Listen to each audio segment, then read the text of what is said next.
Hola, ¿qué tal? Qué gusto de verte. Qué bueno que estás aquí con nosotras. Soy Liliana Paredes de la Universidad de Duke Y yo, Natalia Valencia, de la Universidad de Loyola Chicago. y te damos la bienvenida a la serie Start, Profesoras de Español, donde compartimos reflexiones y experiencias sobre la enseñanza del español como segunda lengua. Liliana, ¿qué va a pasar hoy en Serie Start? Bueno, para empezar tenemos Gramatiqueando. ¿Cómo? Exactamente, un pequeño segmento de gramática. Fenomenal. Y dicen que viene alguien de visita. ¿Quién será? Pues sí, viene Melissa Zimmermeier de la Universidad de Duke para hablar de la escritura como proceso. Eso es muy importante. ¿Algo más? Sí, la doctora Nati va a responder preguntas del público. Doctora Nati, ¿esta doctora Nati? Esa misma. Me encanta. ¿Qué tal si incluimos también un segmento donde hablemos de algunas cosas que pasan o que podemos hacer en el salón de clase? Tú sabes, porque a veces vale la pena experimentar un poquito. Me parece genial, vale la pena. Bueno, ¿estás lista para empezar? Siempre, soy lista. Ven, vamos allá. Aquí estamos gramatiqueando y hoy vamos a responder la pregunta de un estudiante de nivel A2 o principiante medio. Y la pregunta es, ¿cuál es la diferencia entre ser aburrido y estar aburrido? Bueno, estas son frases atributivas. Entonces, pensemos cómo diferenciarlas y para eso vamos a usar unos ejemplos. Las películas románticas son aburridas. Siempre hablan de lo mismo. No me gustan nada. The Wedding Planner está aburrida. Normalmente me gustan las películas románticas, pero esa no me gustó nada. ¿Cómo se da la atribución en estos casos? Bueno, cuando usamos ser, cuando el hablante usa ser, está expresando la propiedad de aquello de lo que se habla, es decir, del sujeto. En este caso, se interpreta como una generalización. Las películas románticas son aburridas. En el caso de The Wedding Planner está aburrida, el atributo se expresa de una manera relativa, es decir, en contraste con otro tipo de experiencia, porque, claro, el hablante está hablando desde su percepción y desde su experiencia.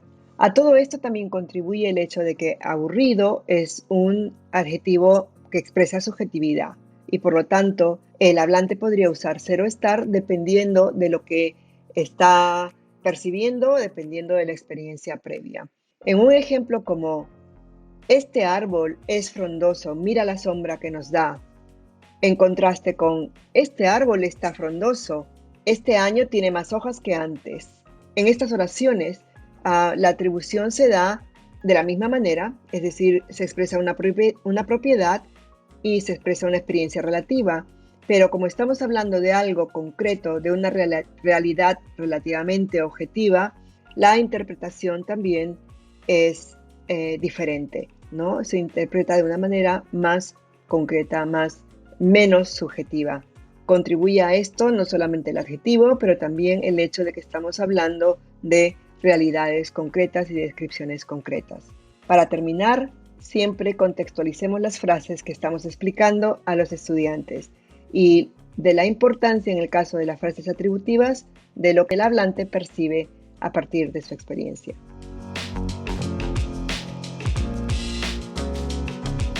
En este segmento queremos pasar el micrófono, quitar ahora ese famoso mute y entrar en comunidad para descubrir a través de las voces de nuestros colegas puntos de reflexión e innovación para las prácticas pedagógicas y responder a esa gran pregunta de qué valoramos nosotros los profes. Con este propósito nos complace presentar para nuestra primera conversación a tres a Melissa Zimmermeier para hablar sobre la escritura como proceso. Hola Melissa. Melissa Zimmermeier tiene sus estudios en la Universidad de Georgetown y actualmente es una de las subdirectoras del programa de español en la Universidad de Duke. Melissa, te damos la bienvenida. Mucho gusto estar aquí con ustedes. Bien, Melissa, en Serie Start entramos rápido al tema. Entonces, la escritura como proceso. ¿Cómo llegamos a ver resultados diferentes en los trabajos de nuestros estudiantes? Creo que es muy importante que cambiemos nuestro acercamiento a la escritura y que la veamos más bien como proceso y no como producto. Para ello, creo que sería muy importante plantear la escritura como una serie de pequeños experimentos, como un lugar así para barajar las ideas. Sin mucho compromiso en realidad, pues que con una especie de toma y daca, ¿no? Que sin que llegue a como a mayores consecuencias. Con frecuencia los estudiantes como que se casan con un solo tema y es muy importante que insistamos en que haya un poco de juego en el sentido casi de play, ¿no? O de espacio para las ideas y que prime el contenido y que la escritura no sea un mero pretexto para poner a prueba conceptos gramaticales, vocabulario, etc. Melissa, en ese contexto, en el contexto de la escritura como experimentos, como una práctica lúdica, ¿qué tipo de riesgos tiene que superar el estudiante en una clase que plantea la escritura de esa manera? Pues el estudiante pues ya tiene que cambiar de chip, al igual que nosotros, y pues tiene que apreciar y nuestra reacción va a ser fundamental para el estudiante, porque el estudiante va a seguir su camino precisamente según nuestra reacción a los errores que cometan, ¿no? Entonces, si el estudiante ve, por ejemplo, que realmente valoramos las ideas, el juego de las ideas, el intercambio de ideas, si nos enganchamos con las ideas, si respondemos a las ideas o los temas de los estudiantes, si les hacemos preguntas de seguimiento, en lugar de solo tacharle o señalarle los errores, ya va a ir llegando a sus propias conclusiones sobre lo que valoramos dentro del aula y dentro de la práctica y del proceso de aprendizaje. Bien, pensando en esta idea que tú dices de cambiar el chip, ¿qué actividades tú piensas que se pueden hacer en clase para fomentar este cambio de pensamiento, este cambio de actitud por parte de los estudiantes al enfrentar esos trabajos de escritura? Con frecuencia les pido a los estudiantes que en lugar de proponer un solo tema, una especie de obra maestra para todos los tiempos, que plantee 1, 2, 3 ideas de temas, ¿no? Y puede ser algo bastante, pues, informal. Y luego que haya algún tiempo dentro del aula, como había dicho antes, para barajar las ideas. Y eso ante los compañeros, es decir, que el escritor o la escritora diga, estoy pensando en estos temas, y luego explica cuáles son por qué tiene interés en esos temas en particular, qué juego dan, cuáles son las posibles perspectivas, y que respondan, al igual que los profesores, que respondan los compañeros, que indiquen su interés, que digan, esa idea sí que me va, eso sí que me dice algo, o yo tengo estas ideas al respecto, esta ha sido mi experiencia en ese campo, etcétera, ¿sí? Y yo creo que pues al ver el entusiasmo, además de los compañeros, o la falta de entusiasmo, ya el escritor o la escritora ya puede saber por dónde seguir el tema. Como hablar en voz alta, leer en voz alta, pensar en voz alta, ¿no? Que yo sé que es un concepto que tú trabajas muy bien. Bueno, Melissa, nos encantaría seguir esta conversación, pero todo lo bueno llega a su fin.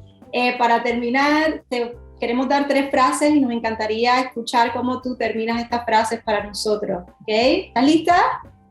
Creo que sí. Ok, número 1 dice así: la práctica hace el camino. Para mí es importante escuchar con los oídos y con el corazón. Ay, qué lindo. Y por último, el rol del profe es acompañar. Fabuloso. Melissa, de nuevo, muchísimas gracias y nos vemos pronto. Gracias, Melissa. Hasta pronto. Ha sido un placer compartir con ustedes.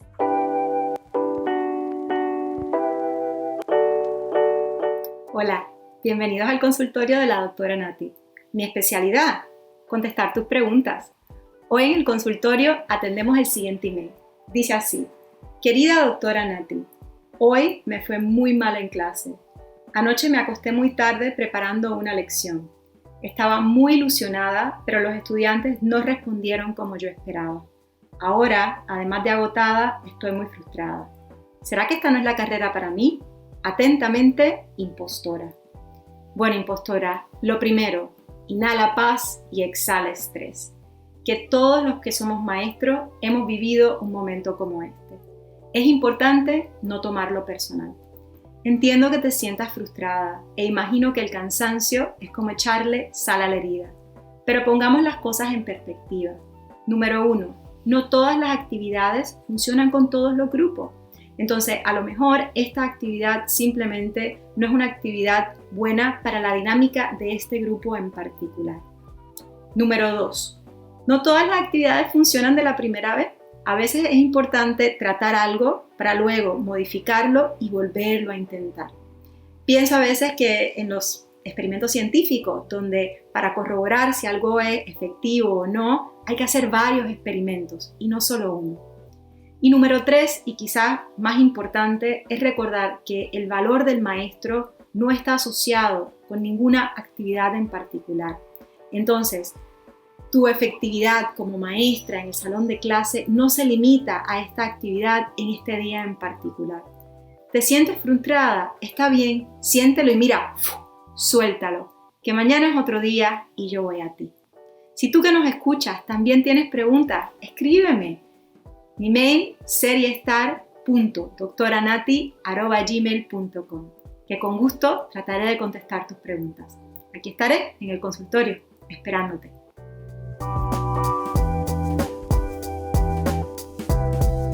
Estaba pensando el otro día en algo de lo que no se habla mucho, que son los silencios, y cómo a veces cuando ocurren esos momentos de silencio en clase, mira, nos da como un tucu-tucu.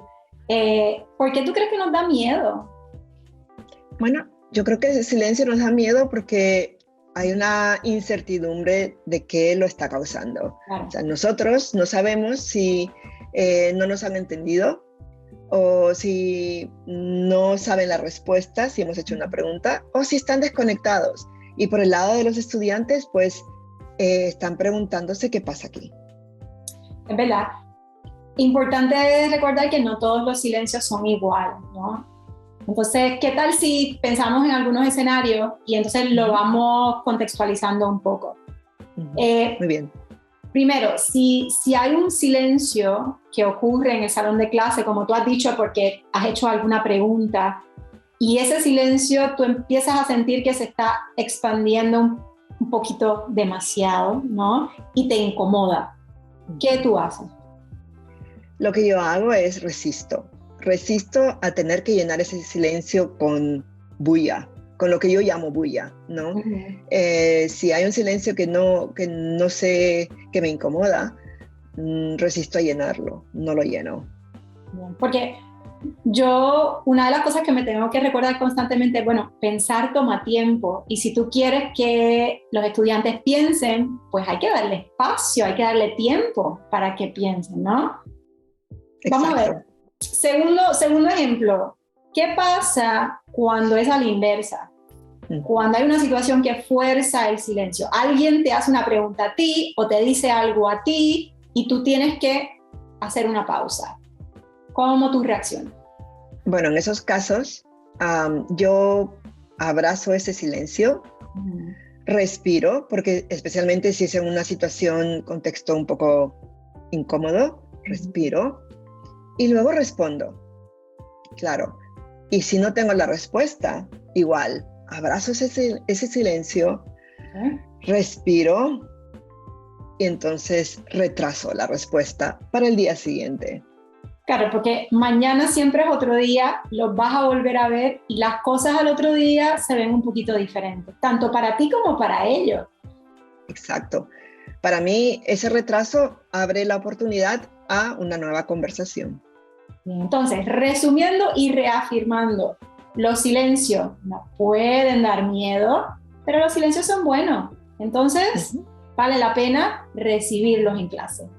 Exacto, vale la pena. Liliana, se acabó lo que se daba, se acabó el tiempo. Pero nos queda el próximo episodio. El próximo episodio, ¿de qué vamos a hablar la próxima vez?